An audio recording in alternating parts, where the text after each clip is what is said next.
Update 2. At least one child is not a disappointment, my father announced, hugging my sister. I opened my phone and showed them my bank balance, $47 million. Happy birthday, this is my gift. The truth was, Empty Solutions, the AI company that's been making headlines for revolutionizing financial technology, currently valued at just over $4 billion. Emma's perfectly maintained composure cracked. Empty Solutions. But they're the ones who just turned down acquisition offers from Google and Microsoft. Turned them down because they were insultingly low, I said, smiling, enjoying the way my father's face had lost all color. Would you like to see those offers, Dad? They're quite impressive, though not as impressive as what your failure daughter has built on her own. You're lying, he stammered. This is some kind of trick. I pulled up the company's public filings. Check for yourself, though you won't find my name easily. I value my privacy. The same privacy that let me build an empire while you were all too busy mocking my computer thing to notice. My mother had sunk into her chair, her social smile completely gone. Emma was frantically Googling on her phone, her hands shaking slightly as headlines about Empty Solutions filled her screen. $4 billion, I continued calmly. That's what your disappointment daughter's company is worth. That tiny office downtown, it's just for show. Our real headquarters takes up 3 floors in the Sterling Tower. You know, the building Emma keeps bragging about wanting to get her firm into. I own it. The silence was absolute now. Every relative who had smirked at my supposed failure sat frozen, glasses halfway to their lips. But why didn't you tell us? My mother finally managed. Have you? I laughed softly. When have you ever wanted to hear about my work? When have any of you shown even the slightest interest in understanding what I do? I turned to my father, whose birthday celebration had taken a turn he never expected. You wanted to talk about legacy, Dad. About making the Morrison name mean something. Well, in the tech world, in the real centers of power and innovation, Morrison does mean something. Just, not because of you. The aftermath of my revelation was exactly what you'd expect from a family that had based their entire hierarchy on perceived success. The expensive wine sat forgotten, condensation beating on crystal glasses as everyone tried to process what they'd just learned. Emma recovered first, her legal training kicking in. Empty Solutions, they're the ones who developed the AI trading system. The one that's being implemented by major banks worldwide. She looked at me with new eyes, reassessing everything she thought she knew about her little sister. Among other things, I said, taking my seat again. Our healthcare division is quite promising too.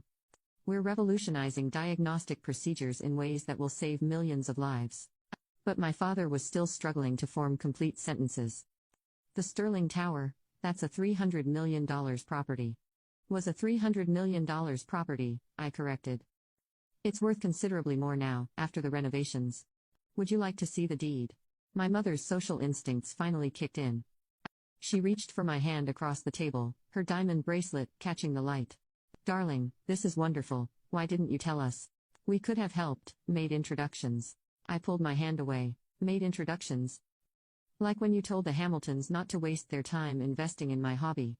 Or when Dad warned his clients to stay away from my amateur operation. The color drained from her face as she remembered. 3 years ago, the Hamiltons had been interested in early-stage investment. My parents had convinced them I wasn't worth the risk. We were trying to protect them, my father defended weakly. And you, from inevitable failure. Protect them, I laughed. Those who did invest in my inevitable failure saw their investment multiply by 800% in 18 months. The Hamiltons recently tried to buy shares at current market value. I paused, letting the silence settle. I turned them down. Uncle Robert leaned forward, his earlier dismissiveness replaced by keen interest. Sophie, about my son's tech startup. No, I cut him off firmly. I'm not interested in investment opportunities from family. Not anymore. But we're family, Emma protested. Surely that counts for something. I turned to her, remembering all the times she'd lorded her success over me. Does it? Like when you convinced the partners at Anderson and Mitchum not to consider my company's software proposal? Looking out for their best interest, I believe you called it. She had the grace to look embarrassed. That proposal, rejected due to her interference, had gone to their competitors instead. The same competitors who were now dominating the legal tech sector using my company's systems. I didn't know, she whispered. No, you didn't. None of you knew, because none of you cared to know. I stood up again, dropping my napkin on the table. You were all so convinced you knew what success looked like, A corner office, a partnership, a house in the Hamptons. You never considered that real innovation, real, world-changing success, might look different. Sit down, my father commanded, finding his authoritative voice again. We need to discuss this, as a family, your company.